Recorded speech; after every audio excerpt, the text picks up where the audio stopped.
इस भागती दौड़ती दुनिया में हर कोई कुछ ना कुछ बोलता ही रहता है।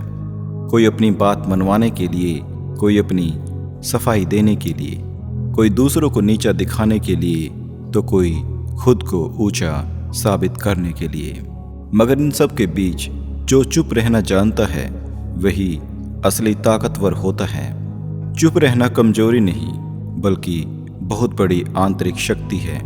ये वो कला है जो न केवल हमारे शब्दों को बचाती है बल्कि हमारे चरित्र, सम्मान और आत्मा की ऊंचाइयों को भी दर्शाती है। आइए इस लेख में हम गहराई से समझें कि मौन या चुप रहने की शक्ति क्या है, क्यों जरूरी है और कैसे इसे अपनाकर हम अपने जीवन को सुंदर, शांत और सफल बना सकते हैं। मौन आत्मा की भाषा। जब इंसान चुप होता है तभी वह खुद को सुन पाता है। शोर में हम दूसरों की बातें सुनते हैं, लेकिन मौन में हम अपनी अंतरात्मा की आवाज को सुन पाते हैं। यही आत्मा की भाषा है। चुप रहकर हम उस परम सत्य से जुड़ जाते हैं जो हर पल हमारे भीतर है। हमारा ईश्वर, विवेक, शुद्ध अंतःकरण। बहुत से लोग सोचते हैं कि जब कोई कुछ कहे और हम चुप रहें तो हम डर गए या हार मान गए। लेकिन असल में सबसे बड़ा योद्धा वो होता है जो अपनी भावनाओं पर नियंत्रण रखता है। बुद्धिमान व्यक्ति वही है जो हर बात पर तुरंत प्रतिक्रिया नहीं देता। वो शांत रहता है, स्थिति को समझता है, सोचता है और फिर अगर जरूरत हो तो बोलता है, वरना मौन को ही अपना उत्तर बनाता है। जो चुप रहता है वह हर स्थिति में खुद को मजबूत बनाता है।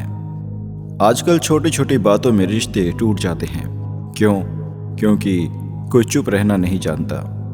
जब सामने वाला गुस्से में हो, जब शब्द बाण की तरह निकलकर दिल को चोट देने वाले हों, जब बहस जीतने के चक्कर में दिल हारने की नौबत हो, तो चुप रह जाना ही सबसे बड़ी समझदारी है। जहां मौन होता है वहां रिश्ता सांस लेता है।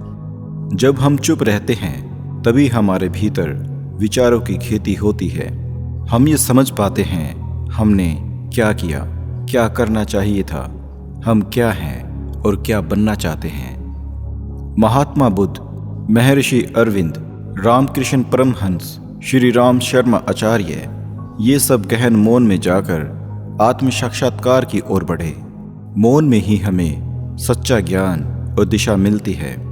हम दिन भर जितना बोलते हैं उससे न केवल दूसरों को थकाते हैं बल्कि खुद की ऊर्जा भी व्यर्थ करते हैं। क्या आप जानते हैं, बोला गया हर शब्द, हर वाक्य ऊर्जा लेता है।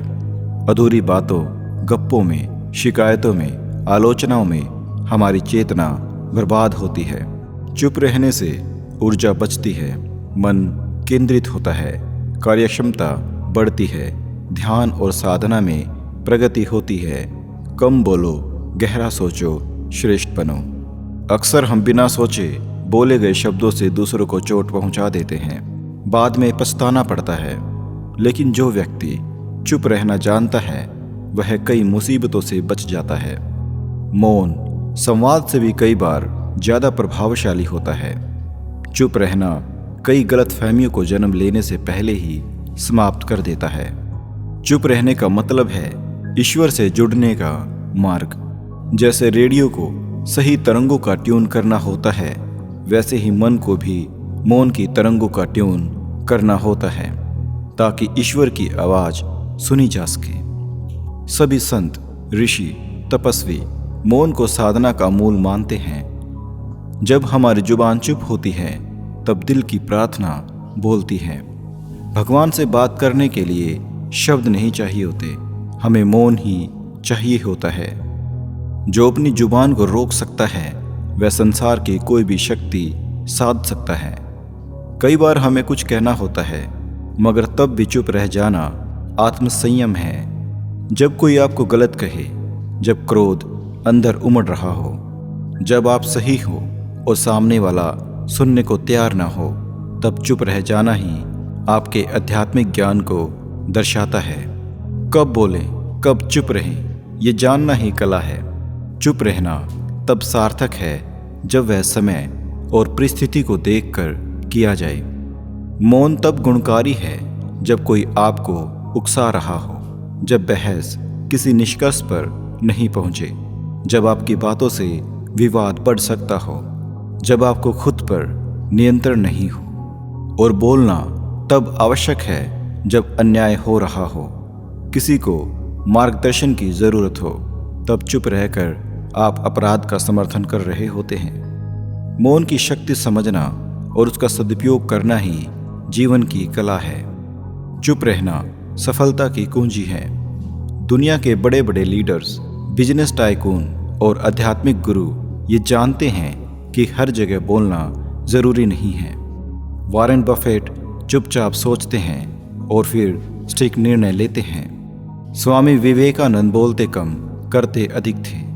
जो चुप रहकर सोचता है वही बड़े फैसले ले पाता है।